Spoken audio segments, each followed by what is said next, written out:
साथ ही साथ हथियारों का जो सप्लाई रूट है वो भी इनके टारगेट पर है और ईरान की मदद को रोकने की भी कोशिश की जा रही है। तो एक्सपर्ट से अपने 60 सेकंड में समझने की कोशिश करते हैं। सिंह सर, शिप हाईजैक के बाद यमन का ऐलान जंग क्यों?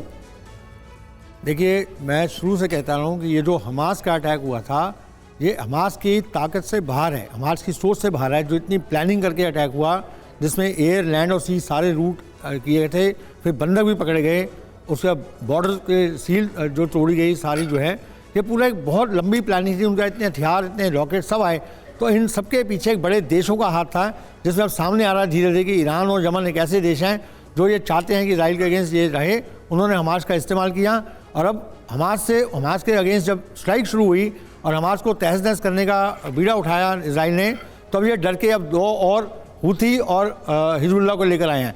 हिजबुल्लाह को लेके अभी जो हथियार हैं वो रशिया से जो हथियार सीरिया में आए थे, एंटी टैंक और एंटी शिप, वो हिजबुल्लाह के पास पहुंच गए हैं। तो हिजबुल्लाह एक टेररिस्ट ऑर्गेनाइजेशन, उनका कैसे पहुंचे हथियार? तो ये सारे जो हैं, इनको यमन की भी एंट्री इसलिए है, ईरान की भी एंट्री इसलिए है, और ये सब देश मिलके इजराइल के अगेंस्ट काम कर रहे हैं, इसीलिए ये सारे ऐसे एक्टिविटीज़ हो रही हैं। और यमन के नेवल चीफ का जाना वहाँ पे एक बहुत ही गलत काम है। अब यूएन कैसे चुप है?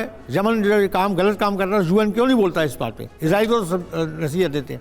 बिल्कुल। और कहां तो आसार ये जताए जा रहे थे कि अगवा होने के बाद तुरंत मोसाद की तरफ से अमेरिकी इंटेलिजेंस भी उसमें शामिल रहेगी, एक ज्वाइंट ऑपरेशन अमेरिका और इजराइल चलाएंगे और इस जहाज को कैद से छुड़ाया जाएगा हूती विद्रोहियों की। लेकिन अब दूर दूर तक इसके आसार लग नहीं रहे। इस बीच गाजा में आज सुबह से ही भीषण बमबारी जारी है। एक साथ कई इमारतों पर बमबारी की गई है। हमले में इमारतें मलबा बन गई। इजरायली सेना जमकर तबाही मचा रही है गाजा के अंदर। देखिए कैसे बारूदी बौछार की गई है गाजा के चंद बचे हुए इलाकों पर भी। इन तस्वीरों को देखकर आपको अंदाजा होगा।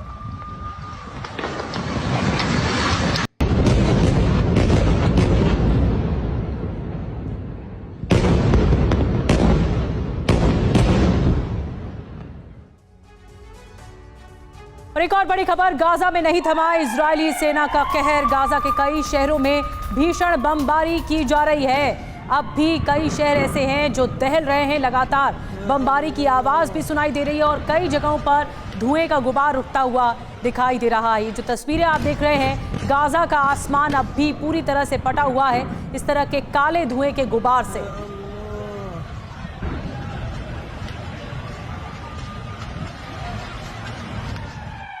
और इस बीच अगली बड़ी खबर आपके सामने रख दें। हिजबुल्लाह के खिलाफ बारूदी एक्शन की शुरुआत हो चुकी है। इजरायली हमले में टॉप लीडर के बेटे की मौत की खबर सामने आई। हिजबुल्लाह लीडर मोहम्मद राद का बेटा मारा गया है। बेत याहुन के एक घर में छिपा हुआ था राद का बेटा। इजरायली बमबारी में पूरा इलाका तबाह हो गया।